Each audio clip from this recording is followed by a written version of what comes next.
Hello guys, welcome to my YouTube channel that is Shiksha pro. आज से हम एक न्यू कोर्स स्टार्ट करने जा रहे हैं जो है डिसीजेस ऑफ गैस्ट्रोइंटेस्टिनल सिस्टम। यहाँ पे हम सारे इम्पोर्टेंट टॉपिक्स कवर करने वाले हैं जीआईटी के बारे में, डिसीजेस ऑफ जीआईटी। ये मेरा पहला वीडियो है और इसमें हम बात करने जा रहे हैं इन्फ्लेमेटरी बाउल डिसीजेस के बारे में। So this course is presented by me, Dr. Mrunal Pandav. So let's start the video.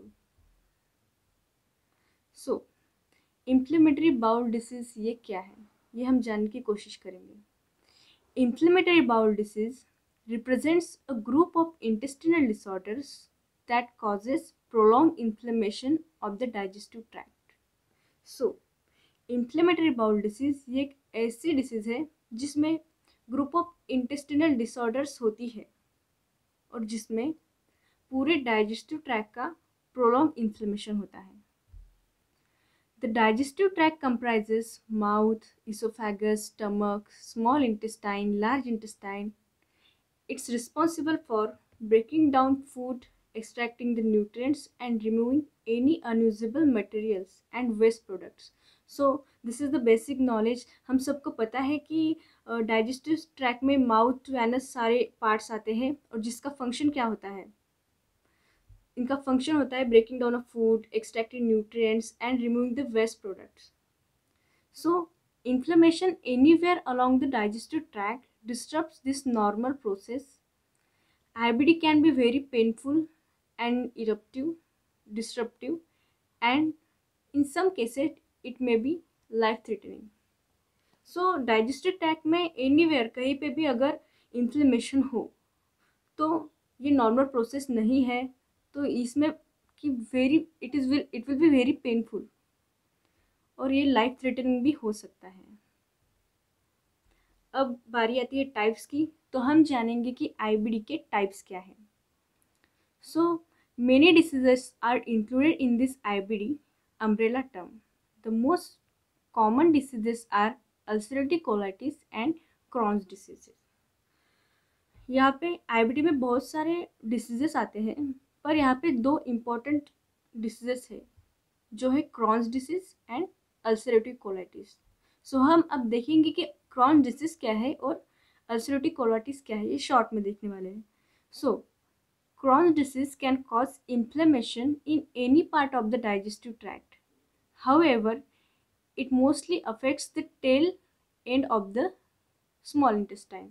So, यहाँ पे डायग्राम में आप देख सकते हैं, ये Crohn's disease की डायग्राम है जिसमें inflammation anywhere in the gastrointestinal tract and mostly यहाँ पे tail end of the intestine में affect करता है.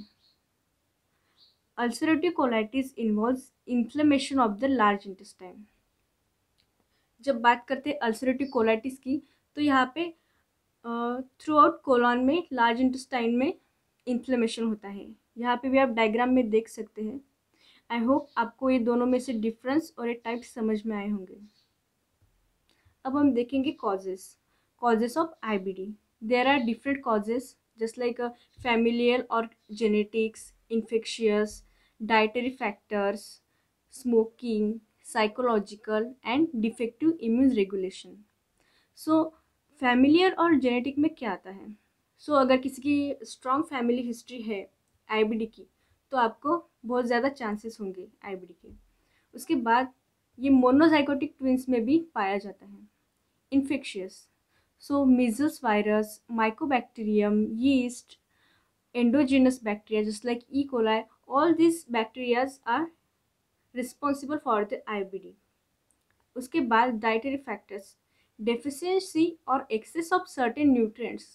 अगर certain nutrients अगर excess होंगे या कम मात्रा में होंगे बॉडी में, तो उसकी वजह से भी IBD हो सकता है. उसके बाद स्मोकिंग ये बहुत इम्पोर्टेंट और मेन कॉज है IBD का. इसमें Crohn's disease is more found in smokers. So ये Crohn's डिसीज़ जो है, जो लोग स्मोकिंग करते हैं, जो स्मोकर्स है, उनमें ज़्यादा पाया जाता है. और जो अल्सरेटिव कोलाइटिस ये नॉन स्मोकर्स में मोस्टली पाया जाता है. साइकोलॉजिकल स्ट्रेस एक बहुत इम्पॉर्टेंट कॉज है आईबीडी का। उसके बाद है डिफेक्टिव इम्यून रेगुलेशन। अगर हमारे बॉडी में डिफेक्टिव इम्यून रेगुलेशन है, अगर कोई इम्यूनोलॉजिकल एबनॉर्मलिटीज़ है, तो भी आईबीडी हो सकता है। हम देखने वाले हैं अभी रिस्क फैक्टर्स। सो इसमें देखेंगे कि जो स्मोकिंग है, स्मोकिंग ये बहुत ही रिस्की फैक्टर है आईबीडी के लिए। ओके, सो ज़्यादा से ज़्यादा क्रॉन डिसीज ही होता है स्मोकिंग की वजह से। उसके बाद ethnicity Caucasians and Ashkenazi Jews they have the high risk to have IBD. उसके बाद एज, ये किसी भी एज में आईबीडी हो सकता है, पर ज़्यादा से ज़्यादा 35 ईयर एज के पहले ही हो जाता है आईबीडी। फैमिली हिस्ट्री अगर होगी, अगर आपके पेरेंट्स सिबलिंग्स इनको अगर आईबीडी होगा तो आपको भी बहुत ज़्यादा चांसेस होते हैं आईबीडी के। उसके बाद geographical region, people living in urban areas and industrialise country, people living in industrialise country tend to eat more fat and processed food. इसकी वजह से जो अर्बन एरियाज़ में जो पीपल रहते हैं या इंडस्ट्रियलाइज कंट्रीज़ में रहते हैं, उनको भी ज़्यादा चांसेस होते हैं। जेंडर की बात अगर की जाए तो both genders are equally affected. Male और फीमेल में सिमिलर मात्रा में पाए जाते हैं, पर जो अल्सरेटिव कोलाइटिस है वो मेन में कॉमनली होता है, और जो क्रॉन्स डिसीज है वो फीमेल में होता है ज़्यादा कॉमनली। इसके बाद हम सिम्टम्स देखेंगे कि सिम्टम्स क्या क्या होते हैं। सो कॉमन सिम्टम्स क्या क्या है आईबीडी के। फीवर होता है, weight loss, diarrhoea, urgency to pass stool, rectal bleeding, rectal mucus, fatigue, nausea, vomiting, abdominal pain. So, IBD can be also associated with problems outside of the digestive system. Digestive system के outside भी ये IBD के symptoms कुछ दिख सकते हैं।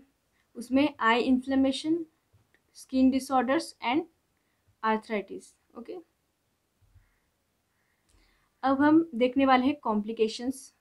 Complications क्या क्या होते हैं आईबीडी के। सो मोस्ट इम्पॉर्टेंट कॉज क्या होता है, अगर बहुत प्रोलॉन्ग इन्फ्लेमेशन है, बहुत दिनों से अगर आईबीडी है, तो आपको बहुत ज़्यादा चांसेस होते हैं कोलॉन कैंसर होने के। उसके बाद malnutrition with resulting weight loss, ये भी बहुत ही कॉमन कॉम्प्लिकेशन है।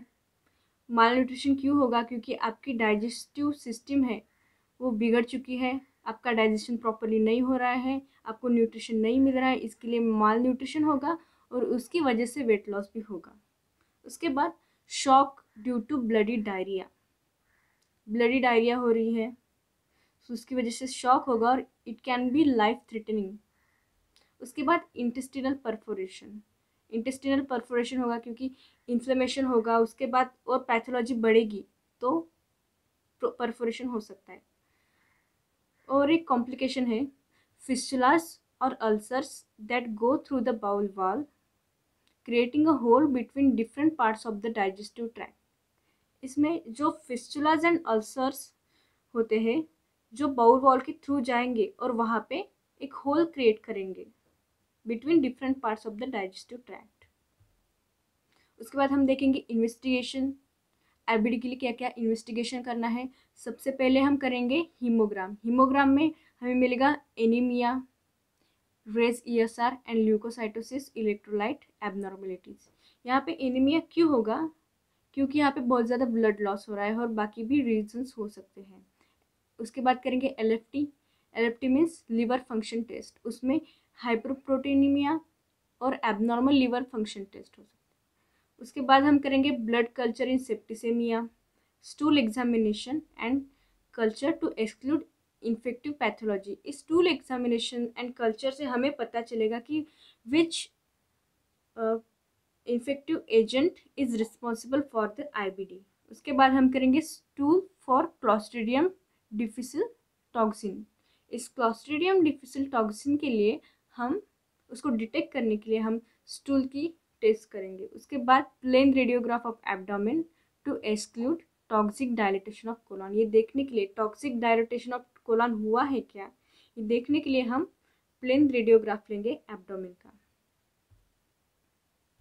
बेरियम इनिमा करेंगे हम अल्सरेशंस एंड सूडोपॉलिप्स के लिए।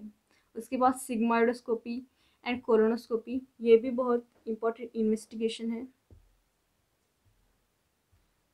सबसे मेन है ट्रीटमेंट।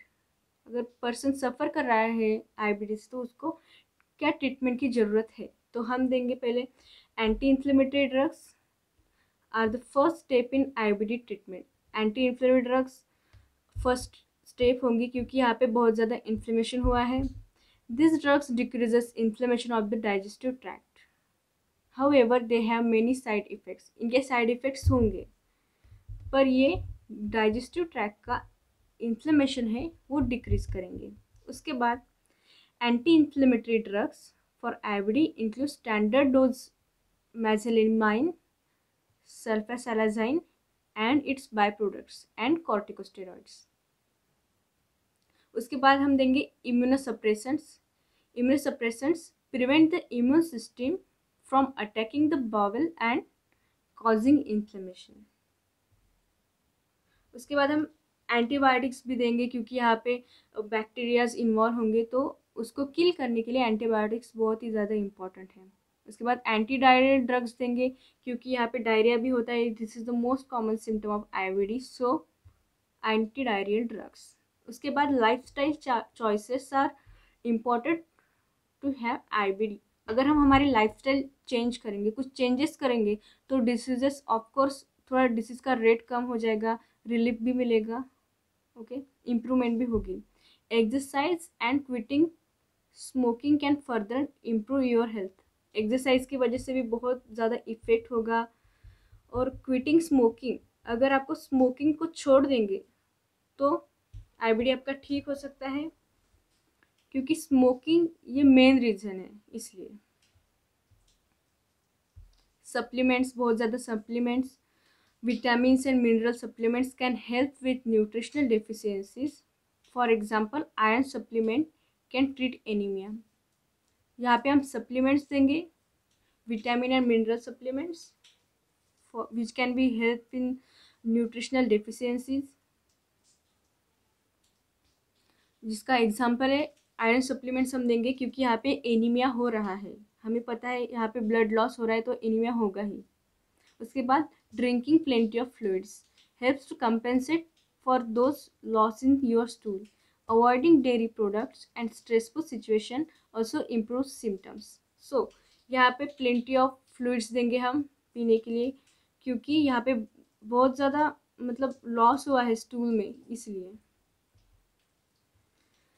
सबसे लास्ट जो ट्रीटमेंट हम कर सकते वो है सर्जरी, क्योंकि सर्जरी में बहुत ज़्यादा अगर पैथोलॉजी बढ़ गई है, बहुत ज़्यादा आईबीडी बढ़ गया है, तो लास्ट ऑप्शन क्या होता है? Surgery. So strictureplasty to widen a narrowed bowel, closure और removal of fistulas, removal of affected portion of intestines for people with Crohn's disease, removal of the entire colon and rectum for severe cases of ulcerative colitis. Routine colonoscopy is used to monitor for colon cancer since those with IBD at a higher risk for developing it. So सबसे last हम देखेंगे prevention की ये IBD हमें ना हो तो हम क्या कर सकते हैं। So the hereditary causes of IBD can be prevented. ये जो हेरिडिटरी कॉजेस होते हैं वो उनको हम प्रिवेंट नहीं कर सकते। However you may be able to reduce your risk of developing IBD to prevent a relapse by, okay. So आप हेरिडिटरी कॉजेस को प्रिवेंट तो नहीं कर सकते हैं, पर आप उनको रिड्यूस तो कर सकते हैं ना। तो उसके लिए कुछ पॉइंट्स दिए हैं। ईटिंग हेल्दी फूड्स, अगर आप हेल्दी फूड को अगर खाएंगे तो ये रिड्यूस हो सकता है। Exercising regularly and quitting smoking. IBD can cause some discomfort but there are ways you can manage the disease and still live a healthy active lifestyle. So this was a video about inflammatory bowel disease. और I hope कि आपको ये समझ आया होगा। तो अगर आपको समझ आया तो प्लीज़ इसको कमेंट करना मत भूलिएगा और चैनल को ज़रूर सब्सक्राइब करें।